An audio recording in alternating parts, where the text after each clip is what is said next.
40 bikers are coming to Brookdale. That's what the post said. Panic spread through the town like wildfire. Local Facebook pages lit up with fearful comments and wild speculation. Police departments started preparing for the worst. News crews flocked to the small town, cameras ready for a confrontation. Chase Danner's father even hired a lawyer, anticipating trouble. But one man, the leader of the bikers, known as Tank, knew the truth. They weren't riding into Brookdale to cause chaos. They were coming to stand with a boy named Logan, a boy who desperately needed to feel like he wasn't alone. The Saturday morning was cold and gray. The town held its breath. Logan sat on his front porch next to his mom, Emily, a quiet tension hanging in the air. Then, a low rumble started in the distance, a sound that wasn't thunder. It grew louder, closer, until the very pavement began to tremble. 40 motorcycles turned onto Main Street, riding in perfect, disciplined formation. American flags snapped in the wind, and their engines purred with a low, steady rhythm like a powerful, collective heartbeat. They didn't scatter. They didn't cause a scene. They rode directly to Marlene's diner, the very place where Logan had suffered his deepest humiliation. As 40 engines shut off, and the silence that followed was more powerful than any noise. It was heavy with purpose. Tank, a mountain of a man in leather and denim, dismounted his bike and walked directly toward Logan. He knelt down, so his eyes were leveled with the boys. From inside his vest, he pulled out a set of scratched, worn dog tags. These weren't just any tags. They were Captain Daniel Avery's Logan's father's. Tank had carried them for 7 long years, ever since they served together. He placed the tags gently into Logan's small, trembling palm. He spoke slowly, his voice clear and unwavering, for everyone to hear. "Your father rides with us today, and you'll never stand alone again." Logan's eyes, so often filled with hurt and fear, now welled up with tears of a different kind, tears of relief. He looked at his mom, and his hands moved, forming a silent message. Through her own tears, Emily translated. He says, "Thank you for remembering him." At that moment, behind Tank, every single biker raised a fist into the air. A silent, powerful salute of solidarity. Then, the crowd that had gathered began to part. Standing there was Chase Danner's mother, her hand gripping her son's arm tightly. Behind them stood the other boys from the video, and their parents, a look of profound shame on all their faces.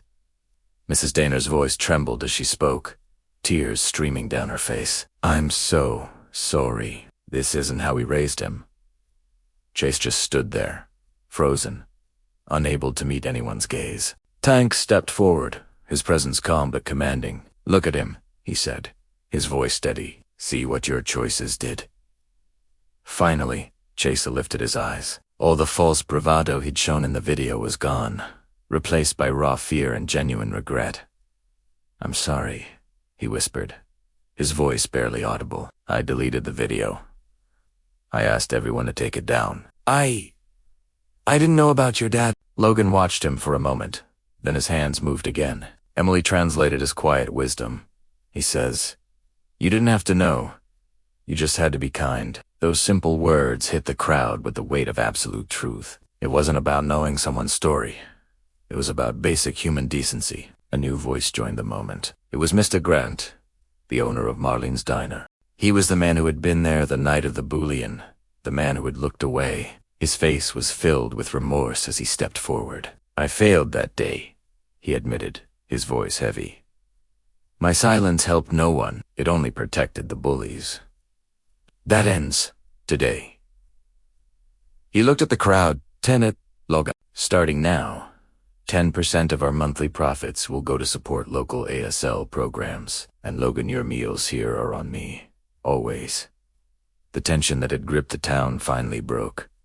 Applause erupted, spontaneous and heartfelt. The news crews, who had come expecting a fight, were now capturing a story of redemption and unity. By evening, the headlines weren't what anyone had predicted. They read, "Bikers turn bullying into unita. Town learns what strength really means." Logan was at the center of it all, no longer an outcast, but surrounded by a community that was finally seeing him. finally standing with him. He signed thank you over and over, his smile reaching his eyes for the first time in weeks. Tang watched him, a gentle expression on his rugged face. His own hands, calloused and shaky, moved to form a single word in sign language, a word he had practiced all night long. Always. Logan saw it.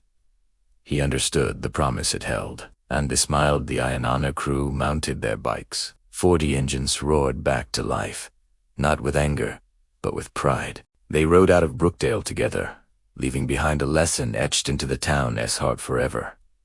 Real strength is unloud or aggressive. Real strength doesn't hurt others to feel powerful. Real strength shows up for the ones who can't fight alone, and it always keeps its promises. Thank you for watching. If this story moved you, please like, share, and subscribe for more content that celebrates the best of humanity.